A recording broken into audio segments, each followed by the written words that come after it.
Hey folks, welcome back to Mindspeak Molecules. So for anyone newly enrolling today, my name is Heather and this is the second video in the series of tutorial namely building data science dashboards using Streamlit, beginner to pro. So before we get into the installation of Streamlit into our systems and try to understand the concept of dashboards, it is highly recommended that you look into the first video of this tutorial, which talks a lot about the introduction to data visualization and what are the three most important rules any data scientist should remember. And finally, we conclude with how Streamlit is the lifesaver there. So it's highly recommended that you look into that video, whose link has been given in the description below, as well as in the top right corner of your screen right now. So for the ones who are already following up with the tutorial, let's get started with the installation. So whenever you talk about installation, it's just, a pretty simple process to get into your system. So let's try and open the terminal right now. As soon as you open your terminal, this is just one line which you have to write to get Streamlit installed into your system. It's pretty simple, and that's pip install Streamlit. As you can see, a lot of messages are coming up telling that the requirement has already been satisfied. In my case, and this is so for the reason that I already have Streamlit in my system, right? So for the ones newly installing it for the very first time, the only thing you guys got to do is pip install Streamlit, and there you go, you will have it in your system, okay? So for checking the version of Streamlit, you can write Streamlit version. So I have Streamlit's 0.77.0 version, which is quite a recent version if I'm not wrong. And in order to confer whether Streamlit has actually been installed into your system, you can do Streamlit hello.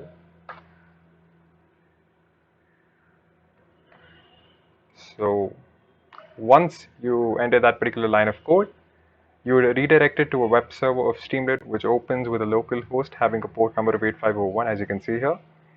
And this is how a typical Streamlit web app looks like. So this is basically a demo which is given to all the users who are quite new to Streamlit, new to machine learning, and building dashboards. So to understand how Streamlit's web app basically looks like, it has two major components. Okay, so the first thing is going to be the home page. So talking about the home page, it's basically this part where all of your content, your visualizations, your charts, your graphs, everything comes into picture, just like any other traditional website you open, right? So this is where your actual content comes into picture, and which is quite interactive for any person being using. Why? Because this is where all of your stuff comes into picture. So you can make it interactive by giving hyperlinks, as you can see here, the way it's been given here. So this will redirect you to any other page as soon as you click on it. And there's a lot of stuff and way beyond what is being shown here. So this is just to get you familiarized with what a web app of a Streamlit would traditionally look like, right? So this is the homepage where your actual things comes into picture. On the top left, you can see an arrow here. Now this is known as a sidebar. So what exactly is a sidebar? The purpose of a sidebar would be to, act like a navigation panel for any particular person or as a user who's new. So you can, basically write stuff here and try to make it IO spaced, which basically means that, you can take inputs from the user here and reflecting on the kind of inputs you enter here, the same thing can be reflected over the home page, right? So any actions on the sidebar could be reflected on the home page as, for example, over here we have a drop down being given here, right?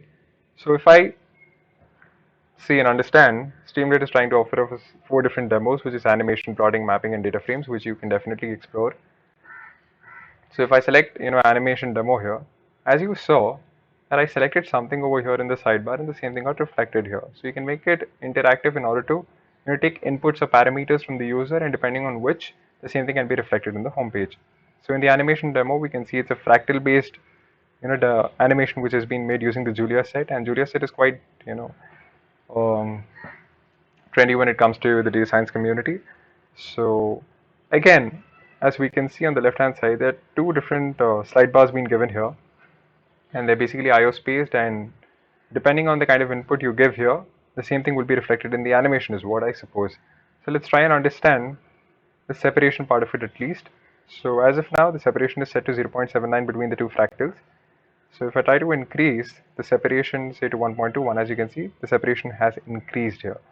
So it's quite interactive, it's quite appealing to the fact that, you can make all of your web apps much more unique and creative depending on what the use case is all about. So this is with respect to the animation demo. Quickly moving towards the plotting demo. As you can see, a line chart is being built here. and it looks quite real time. Why? Because a lot of it is just getting plotted with respect to the kind of data it's getting fetched from.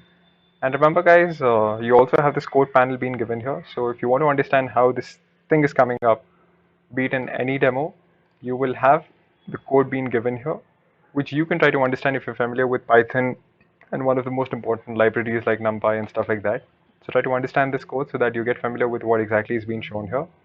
So Streamlit web apps also give you a lot of scope, which is one of the most important thing to to visualize graphs and try to depict it to the stakeholders you want to portray it to.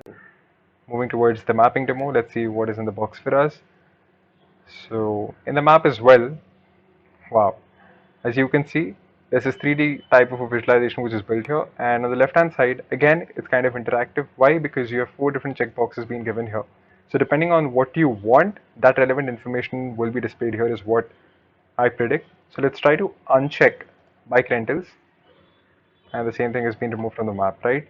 So this is how you can make it real-time interactive with the stakeholders you're trying to propose it to. So it's quite interesting and it's a very unique concept, because unless and until you try to connect with the audience via web apps, there's no use, because audience doesn't just have to see what you want to show.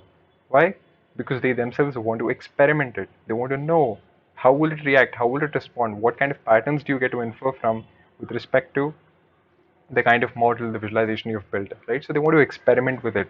So try to give a lot of interactive features within your web app so that audience gets that space to try to experiment with it and try to understand as well as get satisfied with the kind of content you're trying to portray to them. So if I check on it again, the same thing gets reflected back, and the same building of this map has been given with respect to the code below. So if you're familiar with it, you can go through and explore the same. And finally, going towards the last demo, which is a data frame demo. So it basically talks a lot about numerical figures and trying to understand with respect to area plots being shown here. So as you can see, this is a data frame, and data frame is basically a term which is quite familiar with a lot of data science space. Why? Because it's just another word for table in layman terms. So it tries to depict in terms of rows and columns all of your information. So over here is basically the information given with respect to gross agricultural production with China and India as of now, as per selected here. The countries for the year ranging from 1961 to 2007. If you try to increase or probably visualize the numerical figures being given here, the same thing would be reflected here as well. So if, for example, from the drop down I select I want it for India as well, as you can see, it's been included in the data frame, all of the numerical figures, and along with that we also have India being included in the chart here. So this is how a typical a Streamlit web app looks like, with a home page and a sidebar which can be interactive. Guys, this is a very powerful and a very interesting tool which you can use to build a lot of stuff in just no time. It saves a lot of time because you don't have to actually know traditional languages like of HTML, JavaScript, and CSS and stuff, unless and until you want to make it too attractive as a website. But then for short-going purposes where you have to convey it to a decent amount of audience, this is your best go. So this is how the installation of Streamlit works, and these are the 2 major components of Streamlit, as I just mentioned about the homepage and the sidebars. So that's it, guys, right now in the box, and in the future videos we'll be getting deep into the programming aspect of Streamlit and try to build web apps ourselves, and it's going to be too interesting, I promise you that. Do like the video, guys, if the content was helpful, and please don't forget to subscribe to our channel. Thank you so much.